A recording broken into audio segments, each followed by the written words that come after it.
So, with Phoebe having been found and Wood and Bromley having been arrested and facing the prospect of making lots of friends down in the Brisbane prison, I wanted to discuss this guy, James Wood.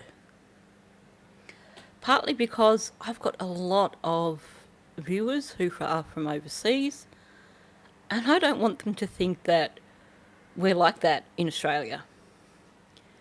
This guy is the one you would throw back.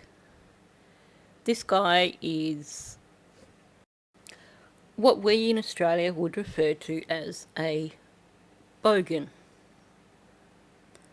It's not quite the same as your American redneck, but basically it is someone who is somewhat uneducated, someone who's not so bright, and someone who has no understanding of social mores. It is also often someone who tends to live by their own rules and really doesn't have a lot of respect for the law. It is also someone who dresses like they don't own a mirror and like they don't have anyone around them to point out that they even look like a bogan. So I think we can all agree that Wood is not the sharpest tool in the shed. We could also suggest that he has a few roos loose in the top paddock. But here's the thing. Wood has done more than possibly anybody else to help forward the investigation.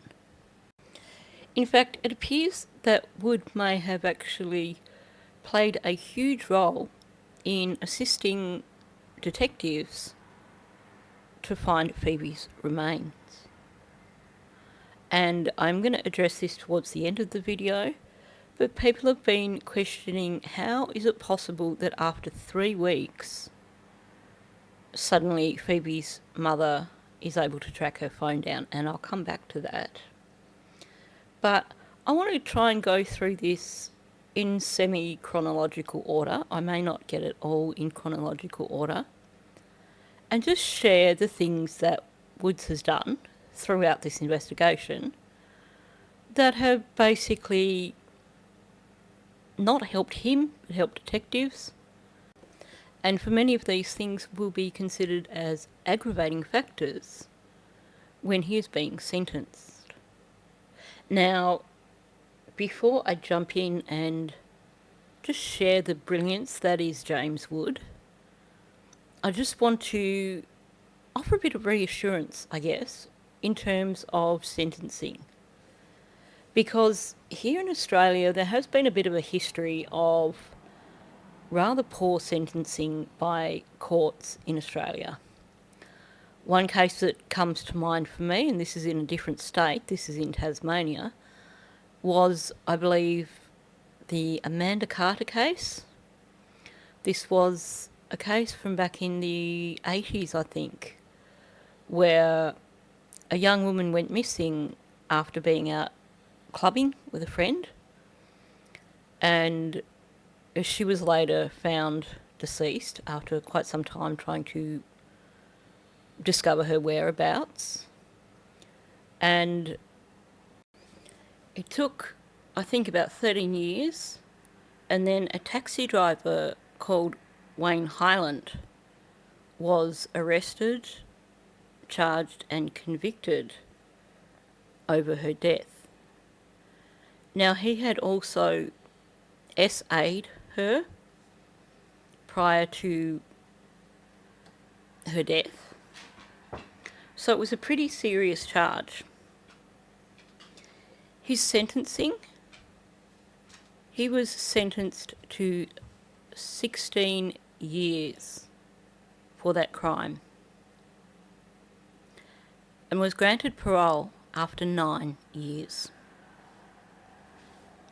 He did eventually serve another 2 years after that because of breaking parole conditions. So essentially he served 11 years for not just homicide, but for SA also. Apologies to those people who aren't regulars with my channel and have to kind of figure out the abbreviations, etc. But there are some things that you just can't say on YouTube. They censor things quite a lot. Now, just to add insult to injury, he was put on the sex offenders registry in 2007. So this was about 3 or 4 years after he was released. But the kicker there is that he was only on the registry for 10 years, because that's all the magistrate said that he had to be on it for. So I know a lot of people have been making comments in my videos that, well, you know, these guys will get a slap on the wrist. They probably won't get a decent sentence. We're not going to get full justice for Pheobe. But it turns out Queensland has made some changes to their laws when it comes to sentencing of people for homicide.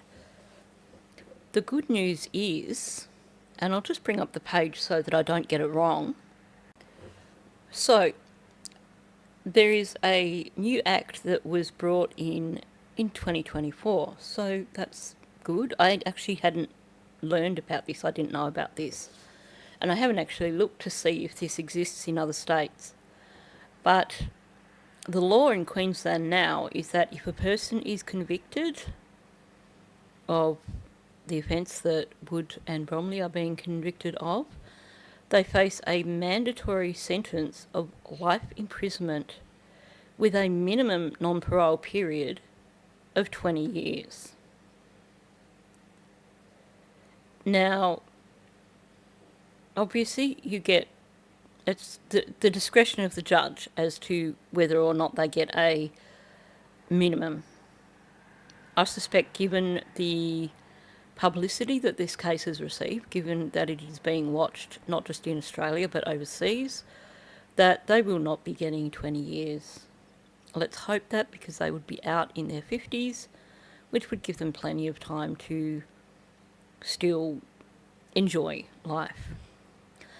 But here's the brilliant thing that I learned from looking at this act, and that is that while obviously the judge can consider aggravating factors when deciding a sentence, they do not consider mitigating factors. When it comes to a homicide conviction, mitigating factors are not considered. So I'll just do a quick explanation of mitigating and aggravating factors for those of you who probably aren't following multiple trials like many of my subscribers. Aggravating factors are the things that basically make the crime worse. Actions of the offender, and also things in relation to the relationship of the offender to the person who was their target. Sorry, got to be careful with words. So here we have a situation where Pheobe is a minor, for starter. That will be considered an aggravating factor. Pheobe was also in the care of Wood and Bromley. That's also going to be an aggravating factor. A huge aggravating factor, and I think this is going to get them a life sentence, is that they moved her remains. Also, the speaking out publicly, where they basically changed their story. All these actions, all these dumb criminal actions, which I'm going to share shortly, will be considered aggravating factors. because it shows that he clearly was trying to cover up the crime.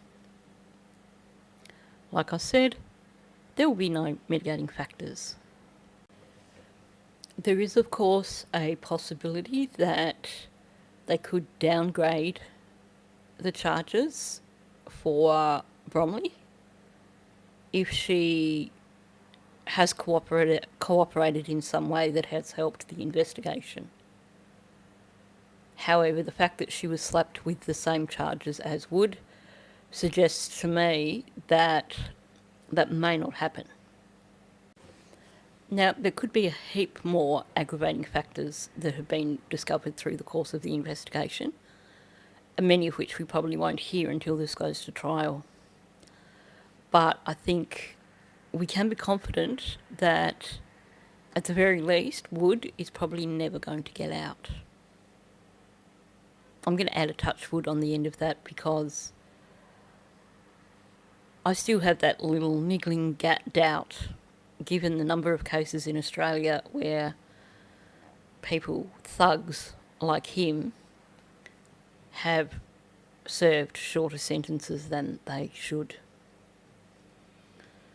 So let's talk about why Wood deserves the honour of being called Australia's dumbest criminal.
let's talk about Wood and his online presence.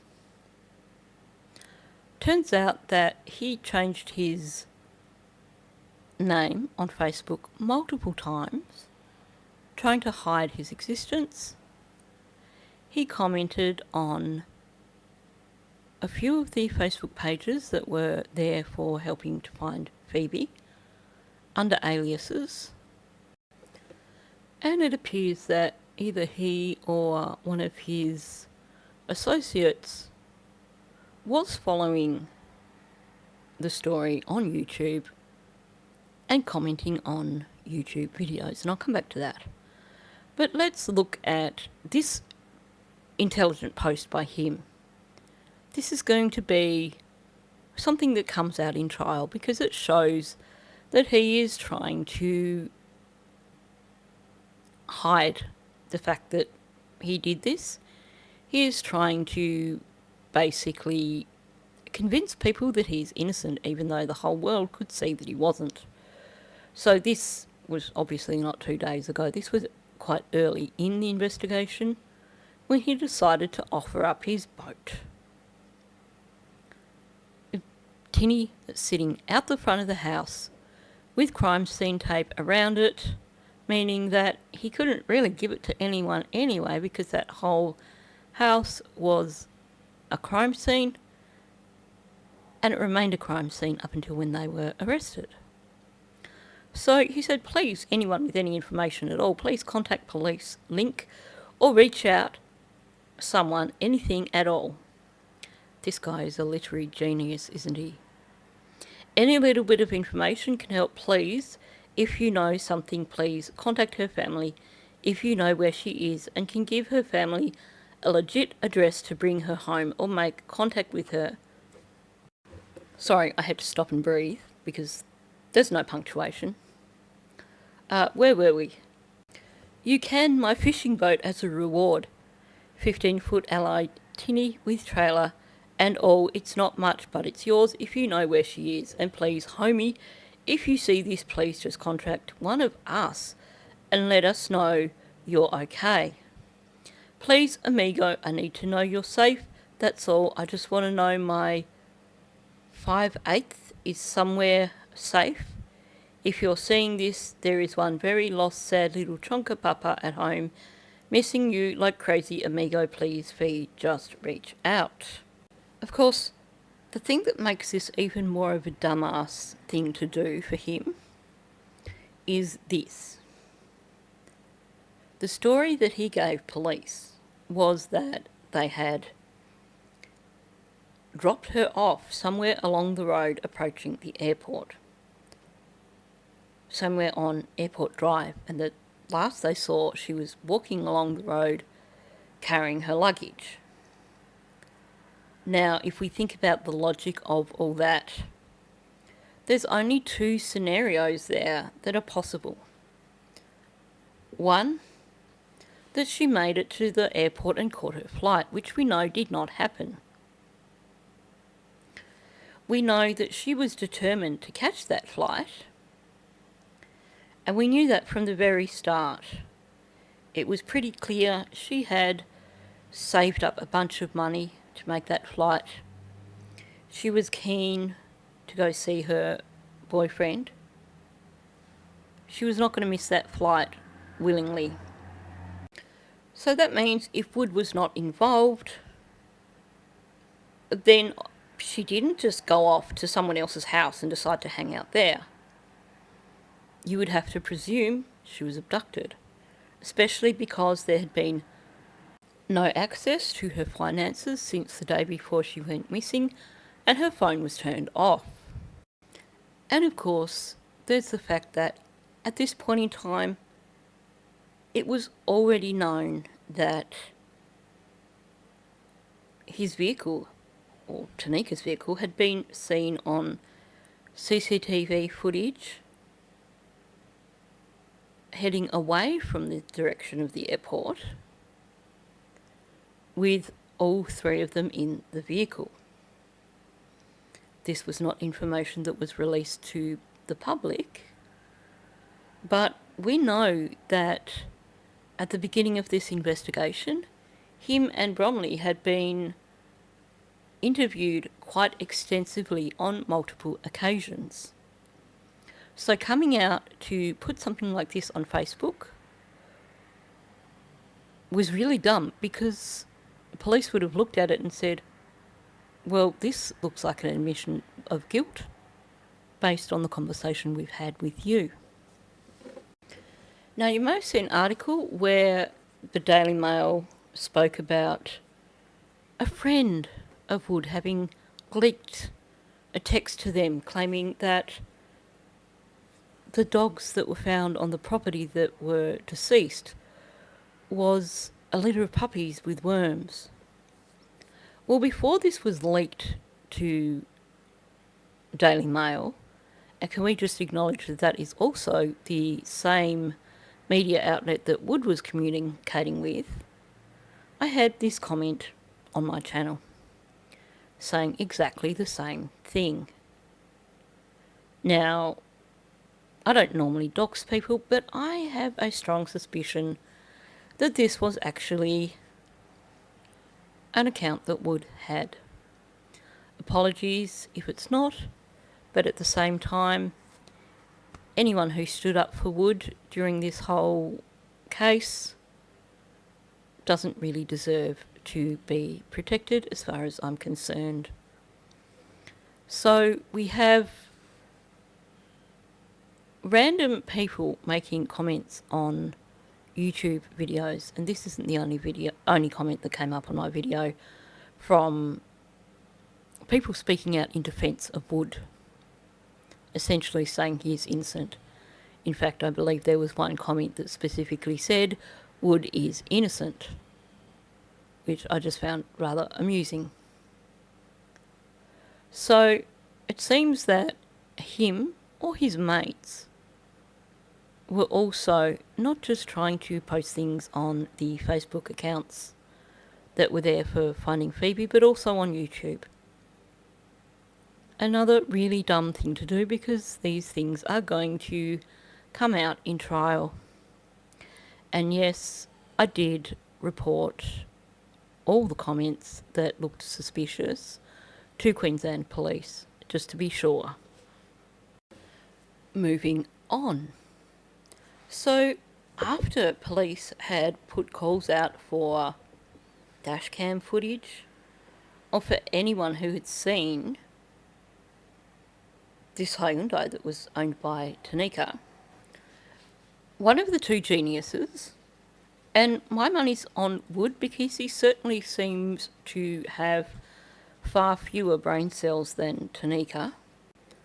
So one of these geniuses decided that they could disguise the vehicle using duct tape and paint.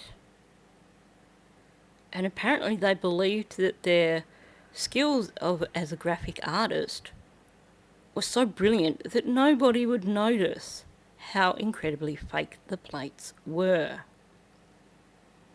Instead, it just drew more attention to them and drew more attention to the vehicle. Of course, given that Wood was the one sleeping in the vehicle, I'm going to guess that it probably really was him who decided to doctor the plates like this. Okay, just a quick aside. If you think you are hearing a steam train in the background, you probably are. We, here in central Victoria, in the cooler months when we have public holidays, they put on a steam train. And we have a very, very enthusiastic steam train driver today who seems to love the horn on that thing. So I've given up pausing the recording whenever the horn is going, or the steam thing is going off on the train, because otherwise I'll be here all day and never get done. Okay, now before we talk about this ridiculous story that he gave to the Daily Mail, let's talk about forensic evidence. See, the thing is, they thought they were being really smart by moving Phoebe. But they didn't even remove all the forensic evidence from the place where they had first taken her, meaning that police collected a lot of forensic evidence from the first site. So I'm guessing that there's probably quite a lot of forensic evidence at the second site. So in terms of trying to not get caught out with evidence, this guy was clearly completely and utterly clueless. And we need to acknowledge that a lot of this case will be built on tracking of Woods and Bromley's phones as well. And of course, we need to acknowledge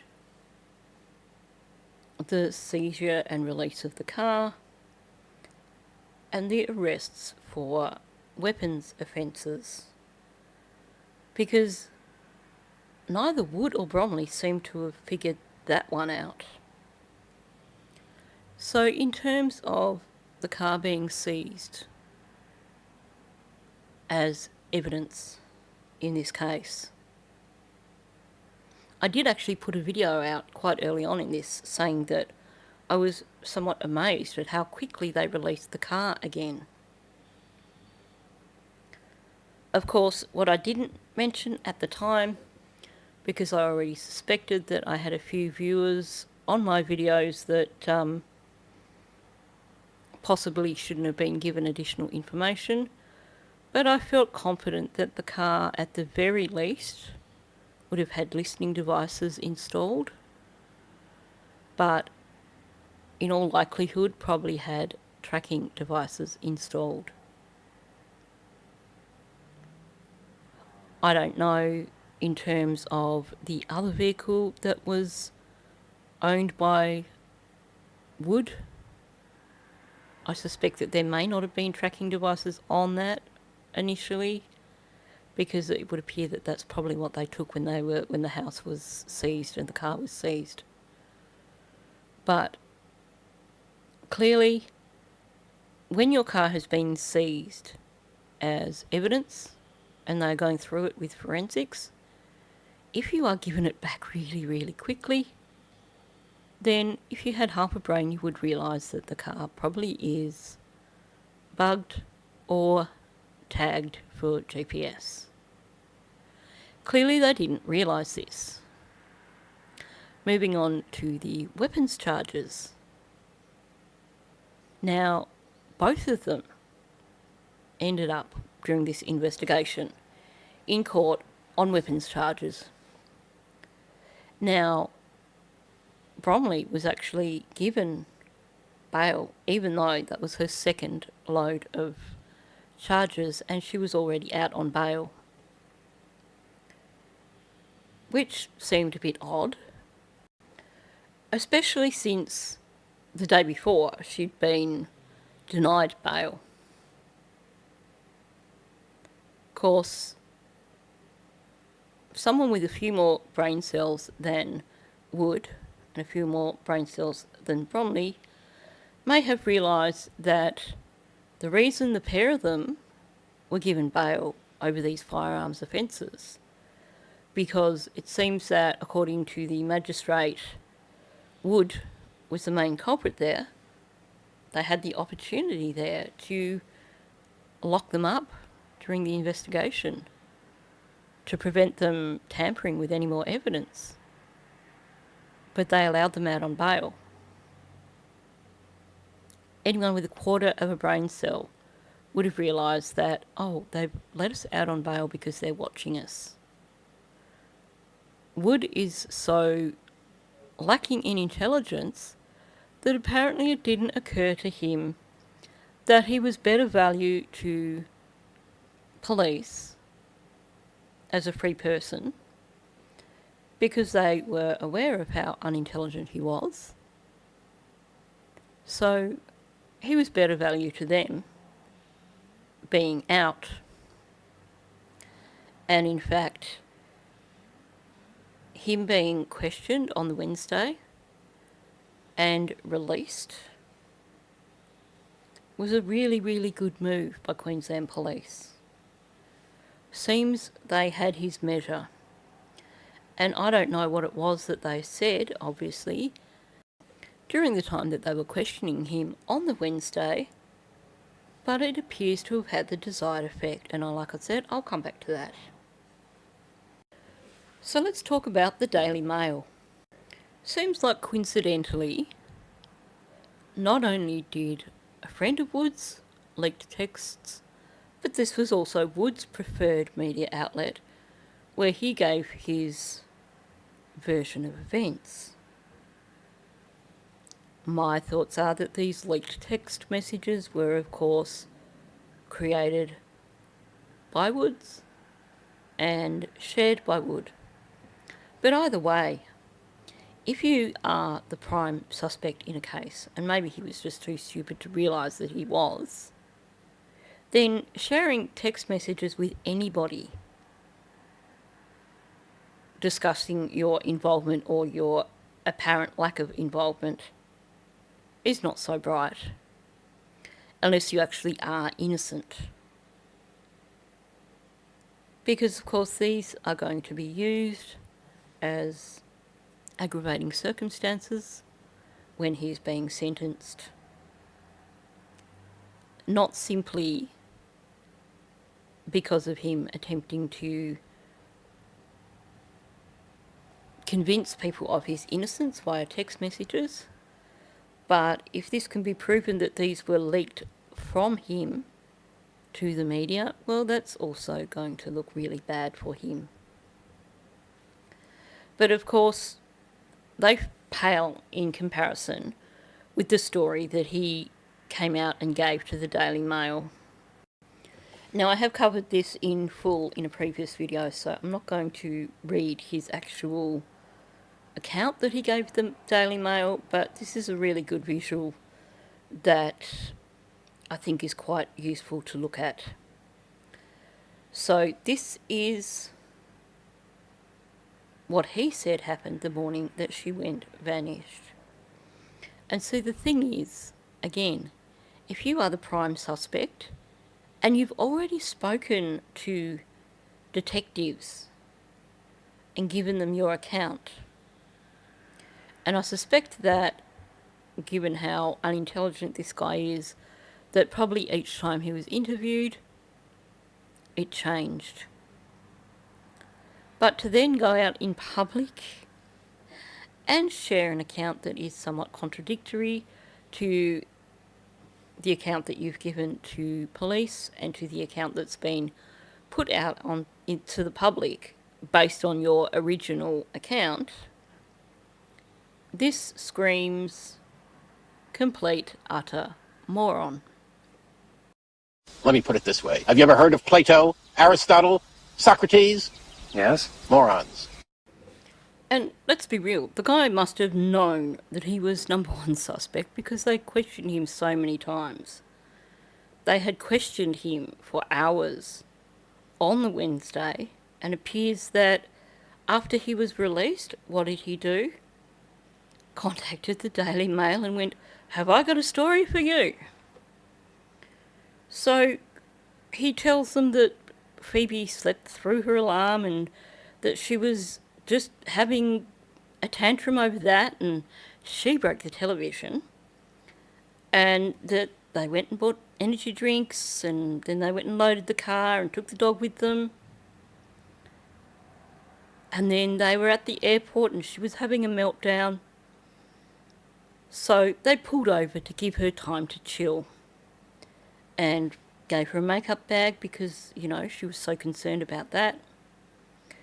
And they walked away just a little distance, and they came back and she was gone, along with the duffel bag that was apparently the size of her. It appears that, based on accounts from locals, it was not a duffel bag that Phoebe actually had with her. And clearly, at this point in time, this guy hadn't realised that there were a number of witnesses to a dispute that occurred outside the IGA. Witnesses who had given their accounts to police and been told not to share the information publicly until after an arrest was made. But witnesses who could attest to the fact that Phoebe's luggage was in fact a black hardshell case. But apparently Wood, thinking that since they've put that somewhere and it still hasn't been found, decided to throw in the little duffel bag story.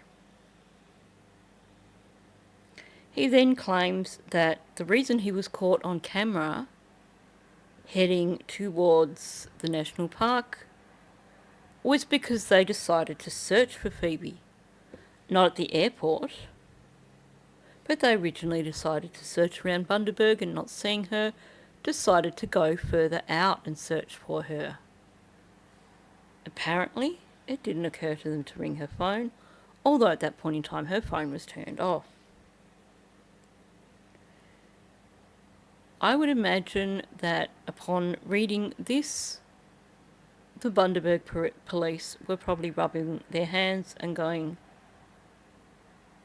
"We've got you banged to rights." Although it appears this may not have been the main reason for the pair of them finally being arrested. And here's where we get to the part of them, or Wood, but probably Tanika's not far behind, being the dumbest criminal in Australian history. So a lot of people have questioned how it is that police were able to use Phoebe's mother's tracking to finally find Phoebe, particularly when they haven't found the phone. Seemed odd.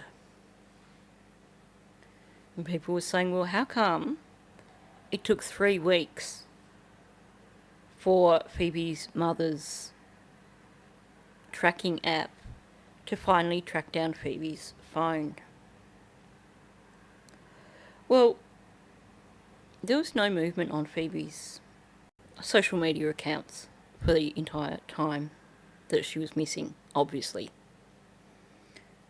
Because when you're not alive, you can't really use your social media accounts. But here's the thing. It appears that the police must have really put the wind up Wood when they had him on the Wednesday and questioned him and then finally released him. Because what happened on the Thursday, before Wood was finally arrested and before Bromley was finally arrested, is that around lunchtime, on the day that they finally arrested Wood and Bromley, Phoebe's Facebook account went live. It was suddenly active. Now, this individual noticed it and notified Kylie and notified the Queensland police. But not only that, one of Phoebe's sisters saw that it was live. And of course this is hearsay, but it has been said that she saw it was live and she sent a message asking where Phoebe was. With the account having gone live, Kylie, Phoebe's mother, was able to use her app to trace the last known location of Phoebe's phone. And that last known location of Phoebe's phone led police to discover Phoebe's remains. So it appears that, having been questioned on the Wednesday, having got the wind up him a bit, Wood may have been considering trying to use biometrics to unlock Phoebe's phone. It appears that the phone was turned on in the location where Phoebe was, and hence it showed that her Facebook was active. Now, of course, that doesn't necessarily mean that he actually went into her Facebook. It could simply be that it was permanently logged onto Facebook. If Phoebe's anything like so many of us, she probably had half a dozen tabs or half a dozen things open on her phone. One of those things may have been Facebook, and simply turning the phone on may have been enough for it to register that she was active. We know that 6 hours after this event, Wood and Bromley were arrested. The following day, at around 2 o'clock, Phoebe's remains were discovered. Now, obviously, we have to give credit to the canine that was taken into the national park, who actually was the one that located Phoebe. But we also have to thank Wood for being a complete utter imbecile and making sure that they could actually track the location where Phoebe was from her phone. While I can't verify the information of Phoebe's sister having seen that her account was active, it does appear that the account that posted that comment on Kylie's Facebook page is legitimate, is someone with connections to Phoebe, and that was legitimate, that they saw that her phone was active. So I think it would be quite fair to say, based on all the dumb things that Wood did while they were still searching for Phoebe, while they were still building a case, that even before you take into account whatever forensic evidence they have, whatever digital evidence they have, and of course whatever eyewitness accounts they have, they've got this guy banged to rights. Because he is clearly the dumbest criminal in Australia. So, on that note, I will be working on a video tomorrow which looks at the timeline and the accepted facts, the things that we do know now, the information that's come out. And I will, of course, also keep you posted when any further information comes out from Queensland Police. Can we just keep the friends and family of Phoebe in our thoughts? They've gone through a really tough 3 weeks, and the journey has only just begun. I can't even begin to think about what they must be going through right now. But I know it wouldn't be easy. So my heart just goes out to them. So on that note, thanks for watching. If you're new to my channel, please subscribe. Also, please hit the like button and please leave a comment below. Even if it is just to leave a butterfly or a love heart for Phoebe. Thank you, and I will catch you in the next one.